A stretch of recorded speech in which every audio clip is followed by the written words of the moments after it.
देखिए आज हम लोग देखेंगे रंजीत सिंह से आगे। पिछले क्लास में हम लोग देखे हैं कि रंजीत सिंह की मृत्यु 1839 ईस्वी में हो गई। ठीक है, जैसे 1839 में मृत्यु हो गई तो स्वाभाविक रूप से इनके बाद कोई शासक होगा। ठीक है, पंजाब में कोई शासक बनना है। रंजीत सिंह की मृत्यु के बाद हम लोग खड़क सिंह को देखेंगे। ठीक है, इनकी मृत्यु के बाद खड़क सिंह शासक हुआ। ठीक है, रंजीत सिंह के बाद आपको देखना है खड़क सिंह राजा बने। ठीक है, बहुत लंबा पीरियड नहीं है, 1839 से 40, बस 1839 में शासक हुए और 40 में इनका सम्राट समाप्ति हो जाएगा।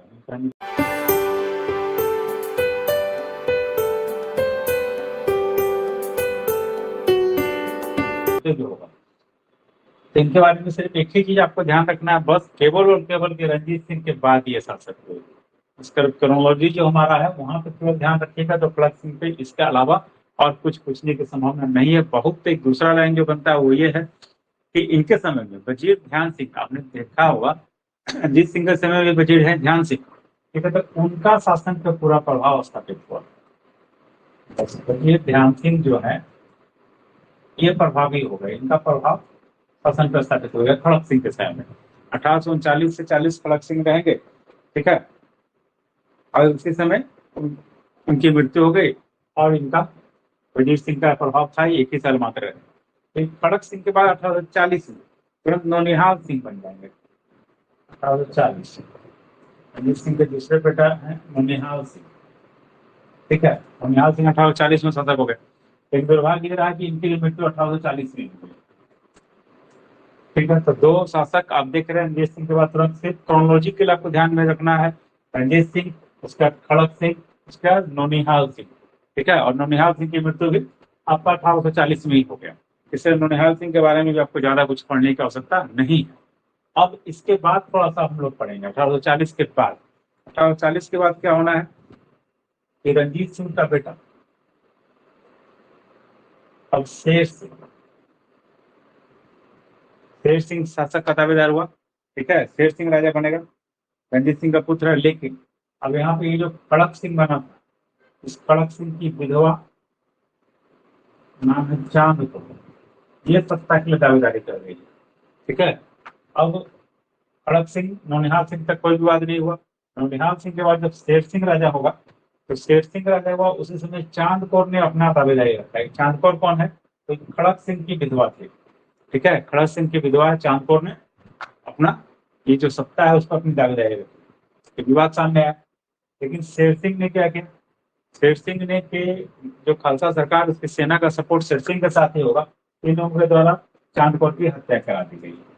ठीक है, बात यहीं पे चांद कौर का खत्म हो गया।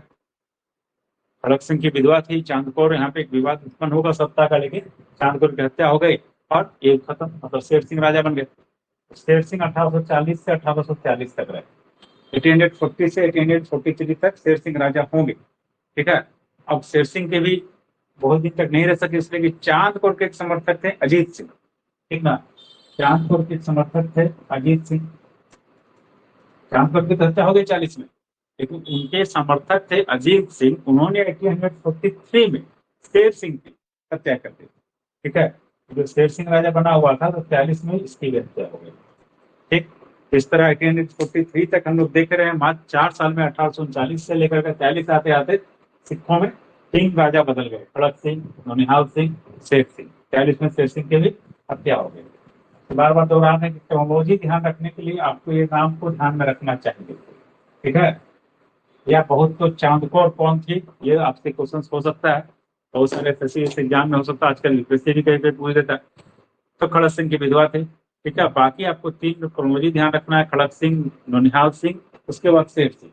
ठीक है, अब शेर सिंह की भी हत्या हो गई तो शेर सिंह के बाद राजा बना दिलीप सिंह। 1840 में आ गया दिलीप सिंह सामने। अब दिलीप सिंह के लिए कि ये अभी बचपन में है, कम उम्र के हैं, तो अल्पवयस्क शासक है, इसका संरक्षण होगा। इनका संरक्षण रानी जिंदन इसकी संरक्षिका बनी। दिलीप सिंह की संरक्षिका कौन बनी? रानी जिंदन। ठीक है, रानी जिंदन जो है इसके संरक्षण में दिलीप सिंह राजा हो गए। ठीक है, दिलीप सिंह राजा हुए रानी जिंदन के संरक्षण में। ठीक, यहाँ तक हम लोग देखेंगे। अब रानी जिंदल जो है वो थोड़ी महत्वाकांक्षी थी। तो दिलीप सिंह तो अल्पमैक शासक है ही, इसका कुछ रोल होगा नहीं, लेकिन रानी जिंदल महत्वाकांक्षी थी, इसलिए इसकी टकराहट अंग्रेजों से हुई। ठीक है। अगर सिंपल से जानेंगे, जो प्रथम आंग्ल सिख युद्ध है, अगर इसका कारण आता है तो हम लोग को जानना है कि इसका कारण सिर्फ रानी जिंदल का महत्वाकांक्षा रहा। इसका जो साम्राज्य के प्रति महत्वाकांक्षा होगा, उसके कारण से प्रथम आंग्ल सिख युद्ध की पृष्ठभूमि तैयार हुई। ठीक है। तो प्रथम आंग्ल सिख युद्ध जो होगा उसमें कुल 5 युद्ध हुए। प्रथम आंग्ल सिख युद्ध हुआ किसके समय में? दिलीप सिंह के समय में। किसका संरक्षण है? रानी जिंदल का। ठीक है। इनकी महत्वाकांक्षा कारण से अंग्रेजों से इनका विवाद हुआ और संघर्ष होगा, और प्रथम आंग्ल सिख युद्ध में टोटल 5 युद्ध लड़े गए। ठीक है।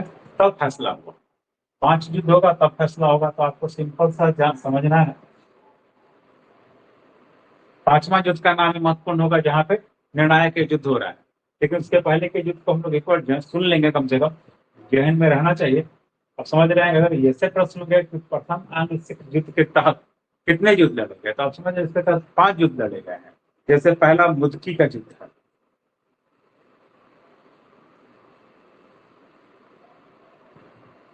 पहला मुदकी नामक स्थान पे हुआ, स्थान है 1845 में। ठीक है। अनिर्णायक लड़ाई रही। मुदकी के स्थान पर लड़ाई होगी, कोई निर्णय नहीं हुआ। दूसरा फिरोजशाह में लड़ाई हुई, ये भी 1845 में ही होगा। फिरोजशाह नामक स्थान पर हुआ, कोई निर्णय नहीं होगा। तीसरा बंदोबाल में हुआ। बंदोबाल में तीसरी लड़ाई होगी, कोई निर्णय नहीं हुआ। यह 1846 में हुआ। ठीक है। चौथा युद्ध जो होगा वो हम लोग का हो गया अलीबाल में। ठीक है। इसमें भी कोई निर्णय नहीं होगा। चारों युद्ध जो है, बाल अलीबाल दोनों 46 का, और ये दोनों 45 का। मुदकी की लड़ाई और फिरोजशाह की लड़ाई। ठीक है। लेकिन इन चारों युद्धों में किसी तरह का कोई फैसला नहीं हो सका। ये अनिर्णायक युद्ध है जो सिखों और अंग्रेजों के बीच में हुआ। अब 5वां युद्ध जो होगा मेरा, इसमें निर्णय निकल के सामने आएगा। ये जो 5वां युद्ध हुआ वो मेरा सबराव का युद्ध है। ये आपको याद रखना चाहिए, सबराव का। ठीक है। सबराव का जो युद्ध है, जो किसमें फैसला होगा। ये 4 तक 2 बार भी सुने रहेंगे तो आपको ध्यान में रहेगा कि हाँ ऐसा 4 युद्ध हुआ था। ठीक है। अगर पूछ भी दिया ऑप्शन में तो आप छांट पाएंगे। बहुत सारे आंसर पे हम लोग क्या छांट के पहुंचते हैं। जैसे अगर 5 युद्ध हुए हैं और सबराव को याद रखे रहेंगे कि सबराव निर्णायक है, हमसे पूछेगा कौन सा निर्णायक युद्ध था इसमें से, सब युद्ध का नाम देगा। प्रथम आंग्ल सिख युद्ध में निर्णायक युद्ध साबित हुआ। अब हमको 1, 2, 3 ऑप्शन और सबराव ऑप्शन दिया 4। मान लीजिए 5वां दिया अप्रोक्स में सभी, तो बस अच्छा से हमको पता है सर सबराव पे चले आएंगे। ठीक है। और प्रथम आंग्ल सिख युद्ध में कौन से युद्ध निर्णायक रहे। ठीक है। मान लो जिसमें नहीं हो सका, 1, 2, 3, 4 देगा, फिर दे देगा अप्रोक्स में से कोई नहीं, और सब 5वां ऑप्शन ये भी हो सकता है। आपको पता है सभी युद्ध निर्णायक रहे। क्लियर है। तो इसीलिए तो युद्ध का नाम भी ध्यान रहेगा आपको, तो सबराव भी ध्यान रहेगा। आप आंसर तक पहुंच जाइएगा कि सबराव में निर्णय है, बाकी जो भी युद्ध का नाम देगा उसमें निर्णय नहीं हुआ। ठीक है। मुदकी, फिरोजशाह, बंदोबाल और अलीबाल में निर्णय नहीं हुआ, सबराव में निर्णय होगा। ये 10 फरवरी 1846 को, 10 फरवरी 1846। ठीक है। 1846 को हो रहा है सबराव का वार। अब इस युद्ध में जो अंग्रेज जीत रहे हैं उसका भी कारण रहा लाल सिंह और तेजा सिंह का विश्वासघात। अब सिखों की ओर से लाल सिंह और तेजा सिंह के विश्वासघात के कारण जिनकी हार हो गई।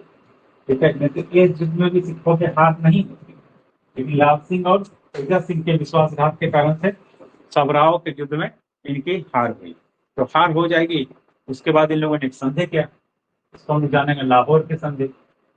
और आपको लगातार पिछले क्लास से हम बता रहे हैं, जब से आप प्रथम कर्नाटक युद्ध या आंग्ल मैसूर युद्ध हमसे पढ़ रहे हैं, उसमें सबसे चर्चा कर रहे हैं कि जब कोई युद्ध होगा उसके परिणाम आपको ध्यान में रखने चाहिए, या वो युद्ध कैसे समाप्त हुआ वो ध्यान में रखना चाहिए। जैसे प्रथम आंग्ल सिख युद्ध में हम लोग कहाँ पहुंचे, लाहौर की संधि से। लाहौर की संधि से ये युद्ध समाप्त होना है। ठीक है।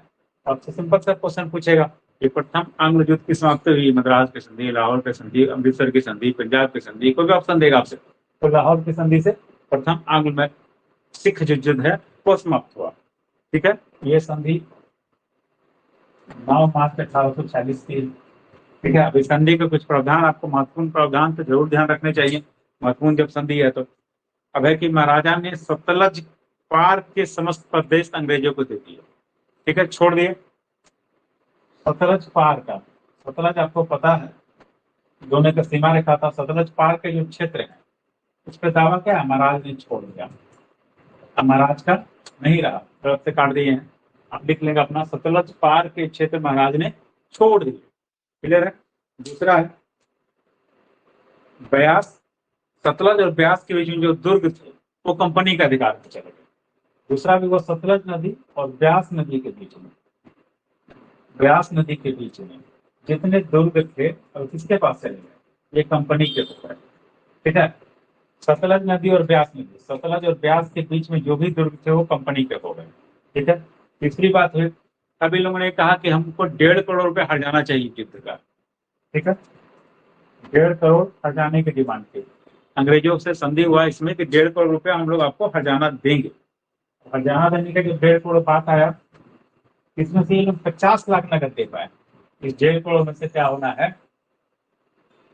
तो 50 लाख तो इन लोगों ने नगद दे दिया। ठीक है, बाकी का 1 करोड़ नगद नहीं दे पाएंगे, तो बाकी के 1 करोड़ के लोगों ने क्या कहा, इन लोगों ने कुछ क्षेत्र दे दिए अंग्रेजों को। पंजाब वालों ने क्या किया, 50 लाख नगद दिया और 1 करोड़ के लिए कहा कश्मीर और हजारा का क्षेत्र आपको दिए। कश्मीर हजारा के क्षेत्र दे दिए गए, किसको, अंग्रेजों को दे दिए गए। कश्मीर का क्षेत्र और हजारा का क्षेत्र इन लोगों ने अंग्रेजों को दे दिया। अब अंग्रेजों ने क्या किया इसमें से, ये जो कश्मीर है इसको 1 करोड़ रुपए में बेच दिया। ठीक है, ये बहुत पूछा जाने वाला प्रश्न है, आप ध्यान रखिएगा। कश्मीर को क्या किया इन लोगों ने, 1 करोड़ में बेच दिया। किसको बेच दिया, कहीं पढ़ा नहीं,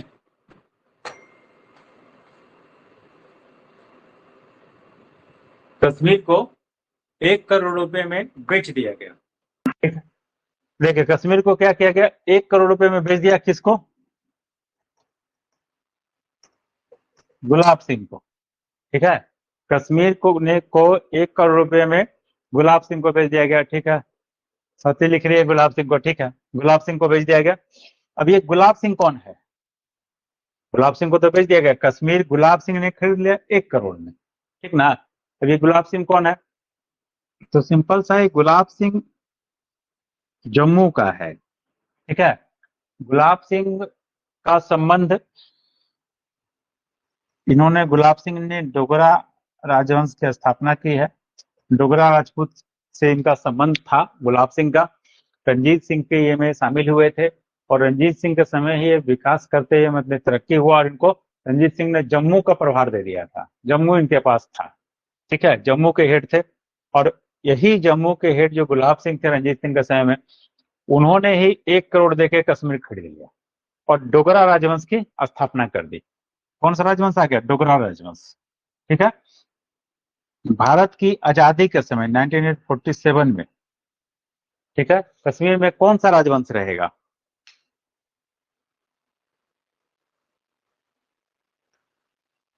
1947 में कश्मीर में कौन सा राजवंश है, या आप ये हमको बताइए, कश्मीर का विलय भारत के साथ हुआ, ये आपको पता होगा। ठीक है, आप ये बताइए कि इस विलय में कश्मीर के किस शासक ने साइन किया था, कश्मीर के शासक कौन थे जिन्होंने उस समझौते पर साइन किया जिसके तहत कश्मीर का भारत में विलय हो गया। आपको कहानी पता होगी, पाकिस्तान का आक्रमण हुआ आजादी के बाद से 47 में कश्मीर शामिल नहीं हुआ है। आजादी के बाद आक्रमण हुआ उस समय, फिर कश्मीर के तत्कालीन जो शासक हैं, ठीक है, अंकित लिख रहे हैं हरि सिंह, सही उत्तर है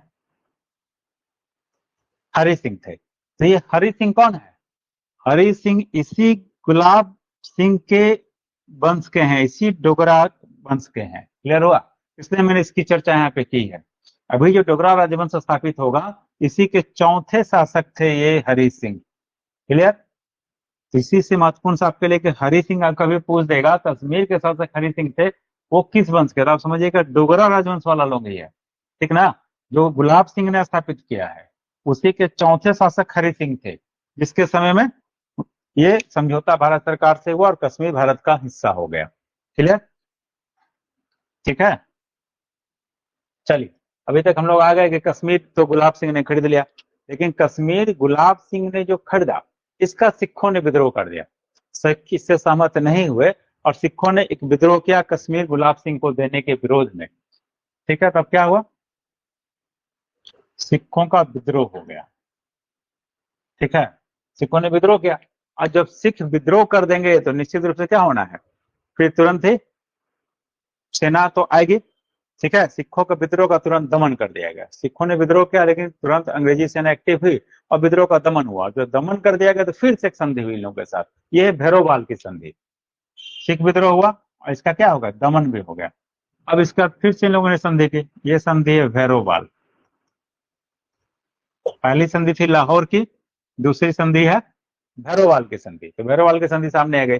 अब इस संधि में इन लोगों ने कहा कि जिंदन का जो संरक्षण था, रानी जिंदन का जो संरक्षण है ये भाई समाप्त हो गया, अभी नहीं रहेगा, खत्म। रानी जिंदन का संरक्षण कब समाप्त हो गया, भैरोवाल की संधि से रानी जिंदन अब वहां की संरक्षिका नहीं रही। क्लियर है। इसके बाद कहा गया कि रानी जिंदन को हम लोग 1.5 लाख वार्षिक पेंशन दे दिए, अब आप राजनीति मतलब संरक्षण राजा का पद छोड़ दीजिए महारानी का, आपको 1.5 लाख रुपया पेंशन दिया गया, खत्म हो गया। लाहौर में क्योंकि अब ये लोगों ने विद्रोह किया था तो अंग्रेज को मौका मिला, कह दिया कि यहाँ पे एक अस्थायी सेना मेरा रहेगा। लाहौर में अंग्रेजों ने एक अस्थायी सेना रखी जिसका खर्च 22 लाख रुपए किसको देना है, अब महाराजा को देना था। लाहौर में अस्थायी सेना, अंग्रेज हमेशा ही काम करते थे, आपको पता है उनकी सहायक संधि में ही प्रावधान था कि अस्थायी सेना अपनी रखेंगे और खर्च कौन देगा, वहां का देशी राज देगा। ये 22 लाख वार्षिक, 22 लाख वार्षिक खर्च पे लाहौर में अस्थायी सेना रख दी गई और ये खर्चा अब महाराजा को देना था। ये भैरोवाल की संधि से सामने आ गया। लाहौर की जो संधि हुई थी प्रथम आंग्ल सिख युद्ध में, ये बातें नहीं थी, लेकिन जब सिखों ने विद्रोह किया, विद्रोह का दमन हुआ तो फिर से एक संधि हुई और इस संधि के तहत जिंदन का संरक्षण समाप्त हुआ और लाहौर में एक अस्थायी सेना अंग्रेजों ने रख दिया। क्लियर है। देखिए, ये प्रथम आंग्ल युद्ध समाप्त हो गया। यहाँ पर भैरोवाल की संधि से अंतिम रूप से ये समाप्त हो गया। 2 संधि इसमें हो गई, लाहौर की और भैरोवाल की। अब दूसरे आंग्ल सिख युद्ध है, लास्ट है ये। 2 ही आंग्ल सिख युद्ध होने हैं, प्रथम आप देख लिया, द्वितीय आंग्ल सिख युद्ध। ठीक है, द्वितीय आंग्ल सिख 1848 से 49 में होगा। ठीक है, 1848 से 49। कौन है गवर्नर इंडिया का, गवर्नर इंडिया में कौन है इसमें जी, 1848 से 49 गवर्नर है।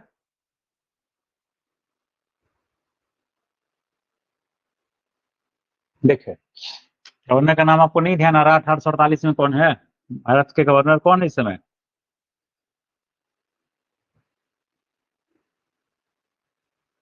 सिखों में असंतोष होगा, कुछ कारण से आंग्ल सिख युद्ध होगा, सेकेंड आंग्ल सिख युद्ध, वो सिखों में असंतोष का कारण बना है।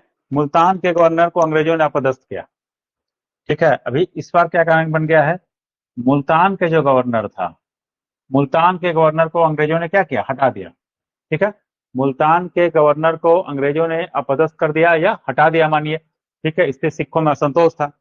ठीक है, इसलिए सिखों ने क्या किया, विद्रोह किया। मुल्तान के गवर्नर को हटाने के कारण से सिखों में असंतोष था, जिसने विद्रोह यहाँ पे हुआ है।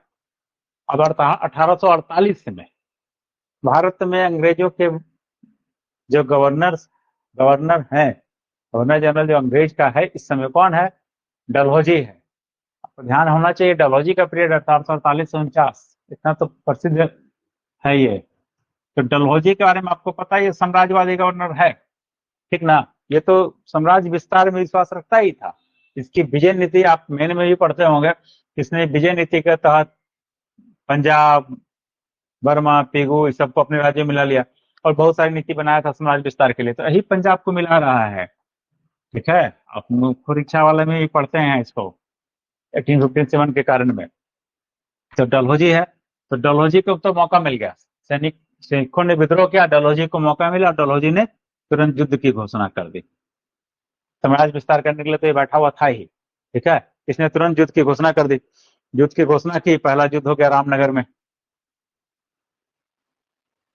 रामनगर में सिखों के साथ इनका पहला युद्ध हुआ। जनरल गॉफ आया इधर से, अंग्रेज की तरफ से कौन है, जनरल गॉफ। ठीक है। जनरल गाफ आए, रामनगर में पहला युद्ध हुआ 1849 में। ठीक है, कोई निर्णय नहीं हुआ। जनरल गाफ के साथ जो लड़ाई हुई सिखों की, इसमें कोई फैसला नहीं हो सकेगा। फिर दूसरा युद्ध हुआ चिलियावाल में, चिलियावाल का युद्ध। इसमें कौन होगा अंग्रेजों की तरफ से? एक जनरल गाफ ही है। फिर जनरल गाफ के नेतृत्व में दूसरा युद्ध हुआ चिलियावाल में। इसमें भी क्या होगा? कोई निर्णय नहीं होगा। इस दोनों में निर्णय नहीं हुआ, लेकिन ये जो चिलियावाल का युद्ध है, इसमें देखिएगा तो एक तरह से अंग्रेजों की ही क्षति हुई। अंग्रेजों की क्षति ज्यादा हो गई चिलियावाल के युद्ध में, लेकिन निर्णय कहीं नहीं निकल सका। रामनगर में भी नहीं, चिलियावाल में भी नहीं हुआ। ठीक है, जब दो युद्ध में निर्णय नहीं हुआ तो डलहौजी ने अपना सेनापति बदल दिया। अब दूसरे सेनापति आए। अब इसके बाद भेजा गया चार्ल्स नेपियर को। कौन आया? Charles Napier. ठीक है, चार्ल्स नेपियर के नेतृत्व में तीसरा युद्ध हुआ। इसका नाम है गुजरात का युद्ध। ठीक है, गुजरात का युद्ध। गुजरात का युद्ध हुआ चार्ल्स नेपियर के साथ। तो चार्ल्स नेपियर ने इसमें सिखों को पूरी तरह पराजित किया और सिख पराजित हो गए। तो तीसरे युद्ध में जो सेकेंड आंग्ल सिख युद्ध देख रहे हैं, उसमें 3 युद्ध, पहले वाले में आपने देखा था 5 युद्ध हुए, और सेकेंड आंग्ल सिख युद्ध में 3 युद्ध हुए, रामनगर का, चिलियावाल का और गुजरात का। तो दोनों, पहले रामनगर में और चिलियावाल में जनरल गाफ है, नाम ध्यान रखना चाहिए आपको, पूछ सकता है वो। और ये तो बिल्कुल ध्यान रखिएगा, चार्ल्स नेपियर ने हराया सिखों को। अंतिम रूप से किसने हराया है सिखों को? तो चार्ल्स नेपियर। सेकेंड आंग्ल सिख युद्ध में सिखों के निर्णायक पराजय हुई। एकदम प्रश्न सिंपल सा है, जिसमें अंग्रेज सेनापति थे चार्ल्स नेपियर। ठीक है, सिखों की यहाँ पे हार हो गई। जब सिखों की हार हो गई तो इन लोगों ने क्या किया? अब दिलीप सिंह को बोला कि अब तुम इंग्लैंड जाओ और जाकर पढ़ाई करो। ठीक है, इसको इंग्लैंड भेज दिया गया पढ़ने के लिए। ठीक ना, दिलीप सिंह इंग्लैंड चले गए। इनको 5 लाख रुपया पेंशन दिया गया और बोला गया शिक्षा प्राप्त करने के लिए इंग्लैंड चले जाइए। ठीक है, हालांकि बाद में कुछ साल के बाद ये लौट के आएंगे पंजाब, लेकिन आपको उतना से मतलब नहीं, आप सिर्फ जानिए कि इनको पेंशन देते ही इंग्लैंड भेज जाएगा। ठीक है, और दूसरा, इसी दिलीप सिंह के पास क्या था? कोहिनूर था। कोहिनूर हीरा की कहानी आपको पता है, हम लोग पिछले क्लास से भी चर्चा करते आ रहे हैं। नादिर शाह भारत से लूट के ले गया था। ठीक है, मोहम्मद शाह के समय में आपको पता होगा कि वो कैसे वापस रंजीत सिंह के पास कैसे आया, किसने दे दिया रंजीत सिंह को? नादिर शाह ले गया। नादिर शाह अफगान का शासक था, वो ले गया लूट करके इंडिया से कोहिनूर। वो कोहिनूर दिलीप सिंह के पास कहां से आ गया? रंजीत सिंह के पास वापस आया था। रंजीत सिंह को किसने दिया था कोहिनूर हीरा? ये कोहिनूर हीरा दिलीप सिंह से लेकर के ब्रिटिश राजमुकुट में लगा दिया गया। ठीक है, इस तरह कोहिनूर कहाँ चला गया? ब्रिटिश राजमुकुट में चला गया, और आज भी ये ब्रिटेन के पास ही है। और आपके लिए क्वेश्चन है, अभी तक आप रिकॉल नहीं कर पाए हैं कि ये कोहिनूर आया कैसे? नादिर शाह तो इंडिया से लेकर चला गया, अफगान शासक नादिर शाह इंडिया से लेकर चला गया था, और अभी आप यहाँ पढ़ रहे हैं कि दिलीप सिंह से अंग्रेजों ने ले लिया कोहिनूर। कैसे पंजाब तक पहुंचा, ये आपके दिमाग में आ जाना चाहिए था, अभी तक नहीं आया। क्या हुआ, कोई उत्तर तक नहीं पहुंच पाया आप लोग?